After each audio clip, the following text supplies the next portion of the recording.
Hello everyone, நான் Madan Gowri and hello my dear MG squad. ஒரு போர் அப்படிங்கிறது பஞ்ச் ஆஃப் பேட்டில்ஸ் அப்படிம்பாங்க. ஒரு நாளும் தனித்தனியா நம்ம பிரிச்சு பார்த்தோம்னா இன்னைக்கு ஈரானோட கை வந்து ஸ்ட்ராங்கரா இருக்குது அப்படிங்கறத நம்மளால பார்க்க முடியுது. எந்த விதத்துல சொல்றேன்னு பாத்தீங்கன்னா, உலகத்தோட one of the most powerful countries China வந்து ஈரானுக்கு சப்போர்ட்டா வந்தது மட்டும் இல்லாம அமெரிக்காவை வந்து குற்றம் சொல்லி இருக்காங்க, வார்னிங் கொடுத்திருக்காங்க. இதோட நிறுத்துறது மட்டும் இல்லாமல் ஈரானும் சைனாக்கு ஒரு பெரிய ஹெல்ப் பண்ணியிருக்காங்க. லிட்டரலா ஒரு போர் களம் போயிட்டு இருக்குது. மிடில் ஈஸ்ட்ல இருக்கிற எல்லா கண்ட்ரியும் ஈரான் போட்டு அடிச்சிட்டு இருக்காங்க, அமெரிக்காவை போட்டு அடிக்கிறாங்க, இஸ்ரேலை போட்டு அடிக்கிறாங்க, சுத்தி இருக்கக்கூடிய எல்லா அரப் கண்ட்ரீஸே அடிக்கிறாங்க. இதுக்கு நடுவுல சைனா வந்து ஈரானை சப்போர்ட் பண்ணிருக்குது, சைனா வந்து அமெரிக்காவுக்கு வார்னிங் கொடுத்திருக்குது. இதுக்கு தேங்க் பண்ற மாதிரி தனியா இருக்கிற ஈரானுக்கு ஒரு கை இப்போ சப்போர்ட்டுக்கு கிடைச்ச மாதிரி ஈரான் வந்து பதிலுக்கு சைனாக்கு யாருக்குமே பண்ணாத ஒரு ஹெல்ப் பண்ணியிருக்காங்க. அது என்ன அப்படிங்கறத நான் உங்ககிட்ட சொல்ல போறேன். ரெண்டாவது விஷயம் என்ன அப்படின்னு பாத்தீங்கன்னா, இன்னைக்கு ஒரு இண்டிபெண்டன்ட்டா இன்னைக்கு ஒரு நாள் அப்படின்னு எடுத்து பார்த்தோம்னா ஈரானோட தாக்குதல் வந்து ஆன் அமெரிக்கன் சோல்ஜர்ஸ்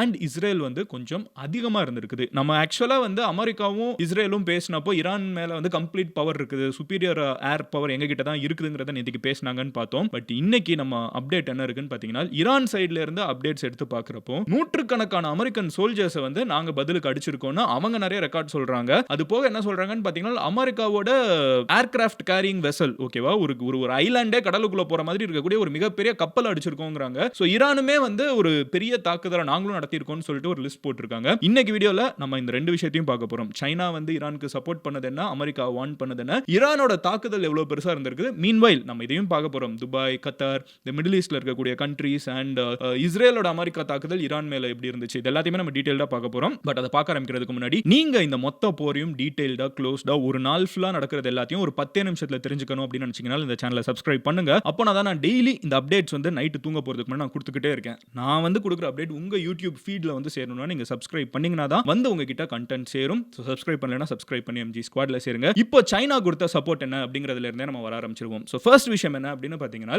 வேர்ல்ட் லெவல்ல ஒரு முக்கியமான ஒரு ஃபியூ கிலோமீட்டர்ஸ் இருக்குது. உலகத்துக்கே ஒரு முக்கியமான ஃபியூ கிலோமீட்டர்ஸ் இருக்குது. இது என்னன்னு பாத்தீங்கன்னா, ஒரு சின்ன ஸ்ட்ரெயிட் ஆஃப் ஹார்மூஸ் அப்படின்னு சொல்லுவாங்க. இந்த ஒரு சின்ன இடம் வழியா உலகத்துல இருக்கக்கூடிய நிறைய கப்பல்கள் வந்து போயிட்டு வந்துட்டு இருக்குது. இந்த இடம் ஈரானோட கண்ட்ரோல்ல இருக்குது. ஓகேவா, இந்த இடத்துக்குள்ள தான் உலகத்துல இருக்கக்கூடிய 20% ஆஃப் த ஆயில் சப்ளையே நடக்குதுங்கறாங்க. Countries like India and China, அப்புறம் ஸ்ரீலங்கா, இந்தோனேஷியா, மலேசியா, சிங்கப்பூர், நம்ம இந்த சைடு ஆஃப் வேர்ல்ட் இருக்குல்ல, நம்ம தமிழர்கள் நிறைய வாழக்கூடிய பகுதி, நேட்டிவாவே வாழக்கூடிய பகுதி இருக்குல்ல, இது எல்லாமே வந்து பெட்ரோல் வந்து மோஸ்டா இந்த இடத்துல இருந்து தான் நமக்கு வந்து சேர்ந்துட்டு இருக்குது. ஈரான் என்ன பண்ணிட்டாங்கன்னு பாத்தீங்கன்னா, இந்த இடத்து வழியா பெட்ரோல் டீசல் வந்து யாருமே கொண்டு போக கூடாது. ஏன்னா ஈரான் என்ன சொல்றாங்கன்னா, டேய் நான் அடி வாங்கிட்டு இருக்கேன், எல்லாரும் வேடிக்கை பாக்குறீங்கல்ல, நான் எல்லாருக்குமே நான் வந்து ஒரு செக் வைக்கிறேன் அப்படின்னு சொல்லிட்டு, எனக்கு பிரச்சனைனா என் வழியா யாருக்குமே வந்து பெட்ரோல் டீசல் கிடைக்காது அப்படின்னு ஒரு செக் வச்சிடுறாங்க. இது நீங்க நான் வண்டி ஓட்டுறதுல இருந்து தக்காளி வெங்காயத்துல இருந்து எல்லா விலையுமே கண்டமானிக்கு ஏத்தி விடுறதுக்கு நிறைய டைரக்ட் கோரிலேஷன் இருக்குது. ஓகேவா, சோ ஈரான் வந்து அங்க கை வைக்கிறோம்ங்கறாங்க.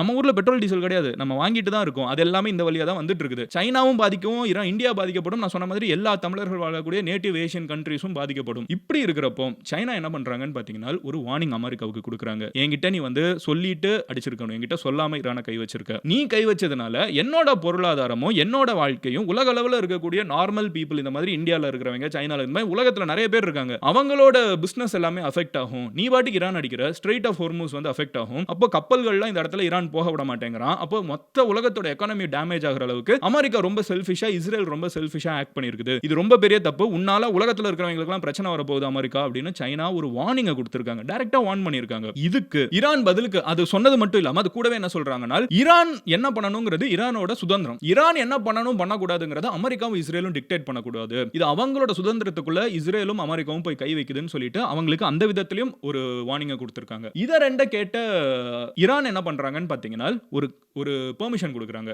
என்னோட கண்ட்ரி வழியா, அந்த ஸ்ட்ரெயிட் ஆஃப் ஹார்மூஸ் இந்த வழியா தான எல்லா இடத்துக்கும் பெட்ரோல் டீசல் போயிட்டு இருக்குது. உலகத்துல எந்த ஷிப்பும் போக கூடாது. ஆனா சைனாவுக்கு போகிற சைனீஸ் ஷிப்ஸ் மட்டும் பெட்ரோல் டீசலை கொண்டு போகலாம். என்னால சைனால வாழக்கூடிய மக்கள் வந்து அஃபெக்ட் ஆக கூடாது. ஏன்னா எனக்காக நீ நிக்கிற, உன்னோட நாட்டை நான் அஃபெக்ட் பண்ணலப்பா. ஏன் இது வேற எந்த கப்பலும் உள்ள போக கூடாது. ஆனா சைனீஸ் கப்பல் மட்டும் போலாம் அப்படின்னு சொல்லிட்டு ஒரு பெர்மிஷன் கொடுத்திருக்காங்க.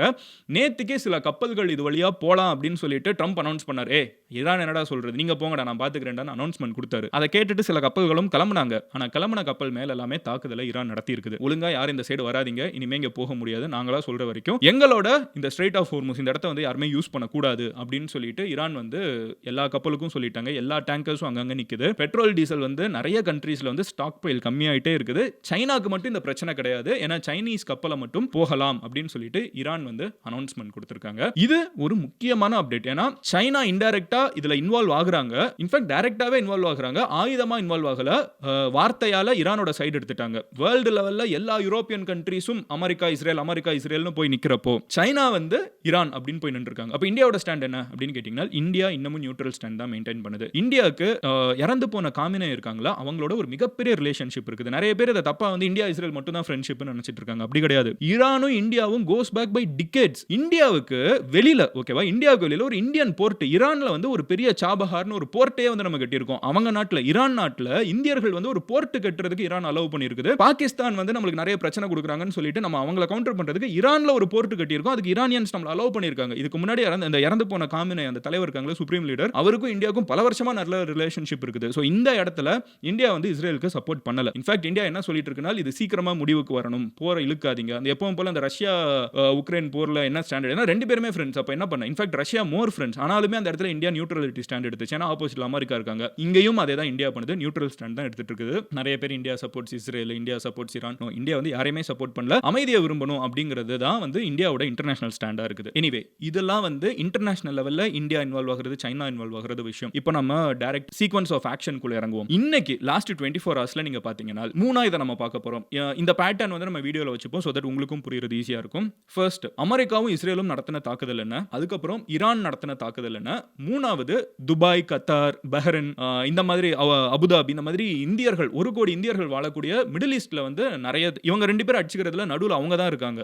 அது மீமா கூட நிறைய பேர் ஃபன்னியா போட்டுட்டு இருந்தாங்க. இந்த நடுவில் இருக்கிற கண்ட்ரீஸ் தான் ஆக்சுவலா இவங்க ரெண்டு பேர் எந்த அளவுக்கு பாதிக்கப்படுறாங்களோ அதை விட சம்மந்தமே இல்லாம பாதிக்கப்பட்டு இருக்கிறது இவங்க தான். சோ அங்க என்ன நடந்துட்டு இருக்குங்கிறதையும் பார்க்க போறோம். லாஸ்ட் 24 ஹவர்ஸ்லயும் துபாயா இருக்கட்டும், நிறைய இடங்கள்ல வந்து உயிர் சேதங்கள் ஏற்பட்டிருக்கு அப்படின்னு சொல்றாங்க. சோகமான விஷயம். நம்ம முதல்ல அமெரிக்கா இஸ்ரேல் நடத்தின தாக்குதல்ல இருந்தே வர ஆரம்பிச்சிருவோம். ஃபர்ஸ்ட் விஷயம் என்னன்னு பாத்தீங்கன்னா, அமெரிக்கா ஒரு அப்டேட் கொடுத்திருக்காங்க. 50,000 அமெரிக்கன் ட்ரூப்ஸ் வந்து இப்போ ஈரானை சுத்தி இருக்காங்க. ஓகேவா, அமெரிக்கா உலகத்தோட மறுபக்கத்துல இருக்காங்க. அங்க இருந்து 50,000 அமெரிக்கன் ட்ரூப்ஸ் வந்து இப்போ ஈரானை வந்து சுத்து போட்டுருக்காங்க. 200 ஏர்கிராஃப்ட் வச்சிருக்காங்க, 2 ஏர்கிராஃப்ட் கேரியர்ஸ் ஷிப் வச்சிருக்காங்க. ஓகேவா, 200 American flights, 50,000 American troops plus 2 aircraft carrying ships, சுத்தி ஏகப்பட்ட சப்மரைன், எல்லாம் சொல்லாம ஏகப்பட்ட சப்மரைன் ஷிப் எல்லாம் இருக்கும். பட் தெரிஞ்சு அமெரிக்கா இவ்வளவு வச்சிருக்காங்க. லிட்டரலா உலகத்தோட மறுபக்கத்துல இப்போ இந்தியாவோட ஆர்மியும் இந்தியன் நேவியும் வந்து சம்பந்தமே இல்லாம நியூயார்க்கை சுத்தி இறக்கி விட்டா எப்படி இருக்கும்? உலகத்தோட மறுபக்கத்துல நம்ம போறதுக்கே 12 மணி நேரம் ஆகும். ஆனா அந்த மாதிரி அமெரிக்கா வந்து அவங்களோட மொத்த படையும் நம்ம இந்தியா கிட்ட தான் ஈரான் இருக்குது, ரொம்ப எல்லாம் தள்ளி இல்ல. ஈரான் கிட்ட 3 மணி நேரம் 4 மணி நேரம் ஃபிளைட், அவ்வளவுதான். அங்க வந்து ஃபுல்லா இறக்கிட்டாங்க. சோ ஈரான் வந்து அவ்வளோ கிட்ட இந்தியா கிட்ட இருக்குது. ஓகேவா,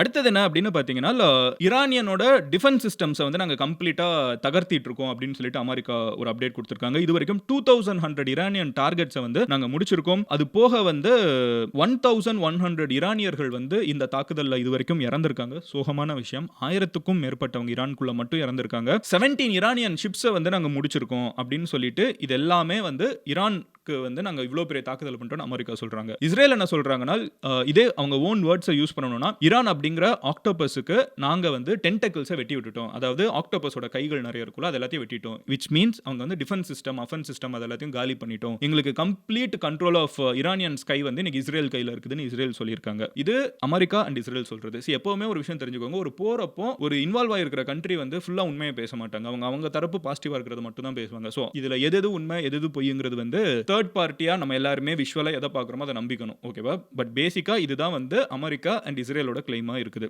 இப்போ ஈரானோட கிளைம் என்னன்னு பார்ப்போம். ஈரான் என்ன சொல்றாங்கன்னு பாத்தீங்கன்னா, நெத்தன்யாஹுவோட ஆபீஸை வந்து அடிச்சிட்டோம் அப்படிங்கிறாங்க. அதாவது இஸ்ரேலோட பிரைம் மினிஸ்டர், இந்த மொத்த பிரச்சனைக்கு மூலதனம் அவர்தான் அப்படின்னு சொல்லிட்டு ஈரான் வந்து பாயிண்ட் பண்றாங்க. இங்க எப்படி அலி காமினே தான் எல்லா பிரச்சனைக்கும் காரணம்னு சொல்லிட்டு இஸ்ரேலும் அமெரிக்காவும் சொல்றாங்களோ, அதே மாதிரி ஈரான் என்ன சொல்றாங்கன்னு பாத்தீங்கன்னா, இங்க இருக்கிற எல்லா பிரச்சனைக்கும், ஈரானுக்கு இவ்வளவு பெரிய துயரம் வர்றதுக்கான காரணம், காசால இருக்கிற பிரச்சனை, இங்க இருக்கிற எல்லா பிரச்சனைக்கும் காரணம் இந்த இஸ்ரேலோட பிரைம் மினிஸ்டர் நெத்தன்யாஹு நெதன்யாஹுன்னு தான் சொல்றாங்க. ஸோ அவர் ஆஃபீஸ்ல இருக்கிறப்ப அவரோட ஆஃபீஸ் காம்பவுண்டே நாங்க அடிச்சிட்டோம் அப்படின்னு வந்து ஈரான் ஒன்று வைக்கிறோம். இது உண்மையிலே நடந்திருந்தா ஈரான் வந்து இவங்க நினைக்கிற அளவுக்கு ஒரு ஈஸியான கண்ட்ரி கிடையாது. அமெரிக்கா ட்ரம்ப் முதல்ல பேசினப்போ ஒண்ணுமே பண்ண முடியாது, நாங்க அவ்வளவு பெரிய ஆளுன்னு சொன்னாங்க. பட் ஈரான் பதிலுக்கு அடிச்சு இஸ்ரேல்ல அவங்களோட அந்த பிரைம் மினிஸ்டர் ஆஃபீஸே அடி வாங்குச்சுன்னா அது ரொம்ப பெரிய விஷயங்கிறது தெரிஞ்சுப்போம். அடுத்தது என்னன்னு பாத்தீங்கன்னா மிலிட்டரி பேஸ் இன் டெல் அவிவ், அவங்களோட கேபிட்டல் இருக்கிற இஸ்ரேலோட மிலிட்டரி பேஸ் எல்லாம் அடிச்சாச்சு. யூஎஸ் ஷிப்பை வந்து நாங்க அடிச்சாச்சுங்கிறாங்க. இது பெரிய கிளைம். யூஎஸ் ஷிப் வந்து ஒரு இடத்துக்கிட்ட போச்சுன்னா அது எந்த கண்ட்ரினாலையும் யாருனாலுமே திருப்பி அடிக்க முடியாது. யூஎஸ் வந்து இன்வின்சிபிள், அவங்களை யாருமே தொட முடியாதுன்னு நினைச்சிட்டு இருக்கப்போ ஈரான் என்ன சொல்றாங்கன்னா அந்த கப்பலை நாங்க அடிச்சிட்டோம் அப்படின்னு சொல்றாங்க. ஏப்ரஹாம் லிங்கன் நினைக்கிறேன் அந்த கப்பல் பேர், அதை நாங்க அடிச்சிட்டோங்கிறாங்க. இதுவரைக்கும் 17 வேவ்ஸ் ஆஃப் தாக்குதல்களை நாங்க பண்ணியிருக்கோம் அப்படின்னு சொல்றாங்க. யூஎஸோட எம்பசி ரியாத்ல, சவுதியில, குவைத்தில், துபாயில், யூஏஇலன்னு சொல்லிட்டு 3 நாடுகளில் இருக்கக்கூடிய யூஎஸோட கான்சுலேட் அடிச்சிருக்கோம். அதுக்கான வீடியோஸ் இது, ஃபுட்டேஜஸ் இதுன்னு காமிக்கிறாங்க. நூற்றுக்கணக்கான அமெரிக்கன் சோல்ஜர்ஸ் வந்து இது வரைக்கும் இறந்திருக்காங்க. அமெரிக்கா ஒத்துக்க மாட்டேங்கிறாங்க, 6 பேர்னு கணக்கு சொல்றாங்க. பட் ஆக்சுவலா எங்களோட தாக்குதல்ல நூற்றுக்கணக்கான அமெரிக்கன் சோல்ஜர்ஸ் இது வரைக்கும் இறந்துட்டாங்க. அண்ட் யூஎஸோட பேசஸ் நாங்க எல்லா இடத்துலயும் அடிச்சிட்டு இருக்கோம். கல்ஃப் கண்ட்ரீஸ்ல சுத்தி இருக்கக்கூடிய நிறைய இடங்கள்ல நாங்க இந்த ஆயில் இடங்கள்லாம் இருக்குல்ல, எண்ணெய் ரீஃபைனரிலாம் இருக்குல்ல, அதெல்லாத்தையும் தாக்கிட்டு இருக்கோம்.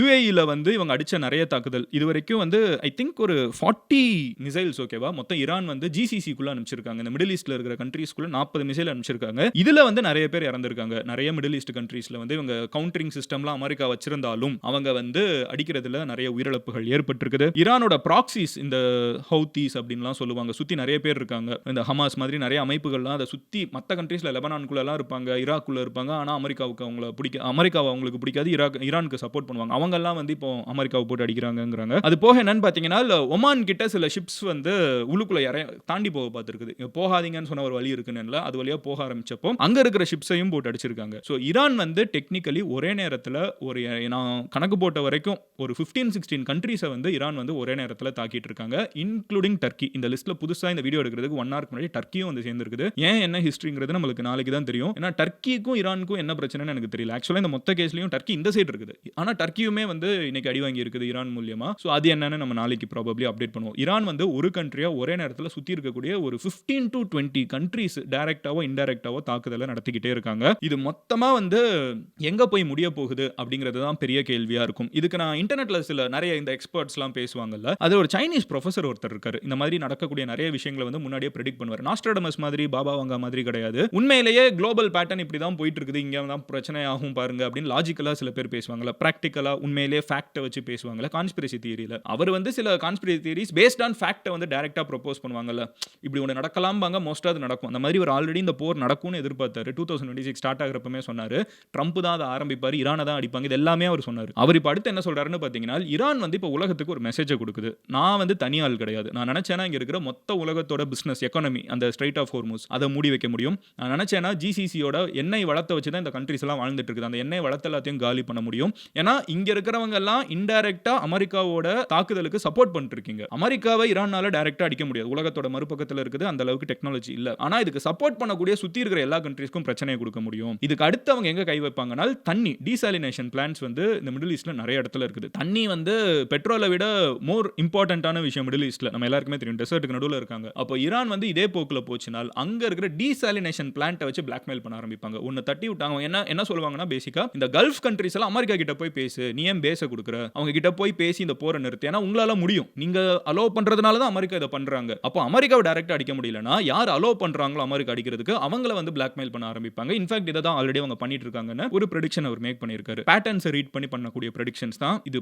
ப்ராபபிலி போறத பார்த்தா அப்படிதான் இருக்குது. பட் ஓவரால் இதுதான் இன்னைக்கு இருக்கிற சிச்சுவேஷன். இது போக இன்னொரு விஷயம் என்னன்னு பார்த்தீங்கன்னா, ஸ்ரீலங்கா கிட்ட ஒரு கப்பல் அடிச்சிட்டாங்க, வேற ஒரு நியூஸ் வருது. இது எந்த அளவுக்கு ஃபுல்லா இன்ஃபர்மேஷன் நாளைக்கு பார்ப்போம். டர்க்கியை வந்து எதுக்கு ஈரான் அடிச்சாங்க, ஸ்ரீலங்கா கிட்ட ஒரு கப்பல் யார் அடிச்சாங்க, என்ன அடிச்சாங்க, இன்னும் ஃபுல் டீடைல்ஸ் வரல, அதுவும் என்னங்கிறத நாளைக்கு பார்ப்போம். உண்மையிலே ஒரு விஷயம் சொல்றேன், உலகம் வந்து இந்த போரை தவிர்க்க முடிகிறது உலகத்துக்கு நல்லது. It's not just about Iran or Middle East anymore. இது எல்லாரையுமே பாதிக்க போகுது. நீங்க இந்த வீடியோ பார்த்துட்டு இருக்கப்போ சாப்பிட்டுட்டு இருந்தீங்கனால், நீங்க சாப்பிட்டுட்டு இருக்கிற தக்காளி வெங்காயம் அதுல இருக்கிற இன்கிரீடியன்ஸ் எல்லாத்தையுமே அஃபெக்ட் பண்ணும். நீங்க இந்த வீடியோ பார்த்துட்டு இருக்கப்போ படுத்துட்டு இருந்தீங்கன்னா, அந்த வாங்கக்கூடிய ஒரு சின்ன ஒரு எக்ஸாம்பிள் எடுத்துக்கோங்களேன், ஒரு பில்லோ பெட் வாங்கணும்னாலோ, கையில இருக்கிற போனை வாங்கணும்னாலோ, அது ஒரு இடத்துல இருந்து இன்னொரு இடத்துக்கு வரணும். வர்றது ஃபுல்லாமே ஃபாசில் ஃபியூவல் மூலியமா தான் வருது, கச்சா எண்ணெய், பெட்ரோல், டீசல், அதோட ஏதோ ஒரு வேரியன்ட் மூலியமா தான் வருது. ஏன்னா அதை கொண்டு வர்றதுக்கு நம்மளுக்கு வந்து ஏதாவது ஒன்று தேவை, ஒரு ஃபிளைட்டோ ஷிப்போ பஸ்ஸோ, லாரியோ ஏதோ ஒண்ணு தேவை. அதனால தான் எல்லா பொருட்களும் நம்ம கைக்கு இன்னைக்கு கிடைச்சிட்டு இருக்குது. Swiggyல ஆர்டர் போட்டா கூட நம்ம கைக்கு கொண்டு குடுக்குறவங்க வந்து பெட்ரோல் யூஸ் பண்ணி தான் வராங்க. அப்போ இந்த விலைய ஏத்தி விட்டாங்கன்னா, மொத்த உலகத்துல எல்லா விலையும் ஏறி போயிடும். ஓகேவா? நீங்க படுத்துட்டு இருக்கிற பெட்டு, பில்லோலேருந்து, டிவிலேருந்து, ஃபோன்லேருந்து அந்த அளவுக்கு பிரச்சனை பெருசாக வாய்ப்பு இருக்குது. It's a long shot. But இது இப்படியே போச்சுன்னா அங்க வரைக்கும் போகும். உலகப் போர்கள் அப்போலாம் வந்து அப்படிதான் வேர்ல்டு ஃபுல்லா பிரச்சனை வரும். எங்கேயோ போர் நடந்துட்டு இருக்கும். ஆனா வேர்ல்டு ஃபுல்லா பிரச்சனை இருக்கும். அத நம்ம போகிறத தவிர்க்கிறது நல்லது. நான் உண்மையிலே 21st செஞ்சுரியில நான் சின்ன வயசுல வந்து படிச்சிருப்பேன். இந்த புக்ல ஹிஸ்டரி புக்ல தான் போரெல்லாம் பார்த்திருக்கோம். என்னன்னு தெரியல, இந்த கோவிட் வந்ததுக்கு அப்புறம் பாருங்களேன், அவ்வளோ போர்கள் நம்ம கண்ணு முன்னாடி பார்த்துட்டு இருக்கோம். 2020க்கு முன்னாடி நம்ம எவ்வளோ போரை பத்தி கேள்விப்பட்டிருப்போம். போர்னா எங்கேயோ நடக்கும். போர்னு சொன்னாலே பிளாக் அண்ட் ஒயிட்ல ஏதோ உலகப் போர் அப்படிதானே நம்ம ஞாபகத்துக்கு வரும். கண்ணு முன்னாடி இதெல்லாம் நடந்துட்டு இருக்குது. It's absolutely chat. ஹோப்ஃபுல்லி எனக்கு ஒரே ஒரு விஷயம் தாங்க, ஒரு பாட்டுல வரும், யார் இறந்தாலும் ஒரு தாய் அழுவாள். அவங்க வந்து இஸ்ரேலி அம்மாவா இருந்தானே, ஈரானியன் அம்மாவா இருந்தானே, அமெரிக்கன் அம்மாவா இருந்தா என்ன, எல்லாருமே கடைசியில மனுஷங்க தானே. இவ்வளோ அடிச்சுக்கிட்டு செத்து என்ன பண்ண போறோம்னு எனக்கு தெரியல. ஹோப்ஃபுல்லி இந்த பிரச்சனையெல்லாம் முடியணும். அதுக்கான பீஸ்க்கான பிரார்த்தனையை இந்த வீடியோவோட முடிவிலும் நான் வச்சுக்கிறேன். Hopefully you will also wish for that. But முடிஞ்ச அளவுக்கு இங்க என்ன நடந்துட்டு இருக்குங்கிறத உங்க ஃப்ரெண்ட்ஸ் கிட்ட ஷேர் பண்ணணும்னு நினைச்சீங்கன்னா, சைனா என்ன பண்ணிட்டு இருக்காங்க, இந்த ஜியோ பொலிட்டிக்ஸ் எந்த அளவுக்கு போயிட்டு இருக்குன்னு நினைச்சீங்கன்னா, please feel free to share. And நீங்க இதை நாளைக்கும் தெரிஞ்சுக்கிறதுக்கு, எல்லா அப்டேட்ஸையும் ஒரே 10 நிமிஷம் வீடியோவில் பார்க்குறதுக்கு சப்ஸ்கிரைப் பண்ணி எம்ஜி ஸ்குவாட்ல சேருங்க. பாய், டேக் கேர்.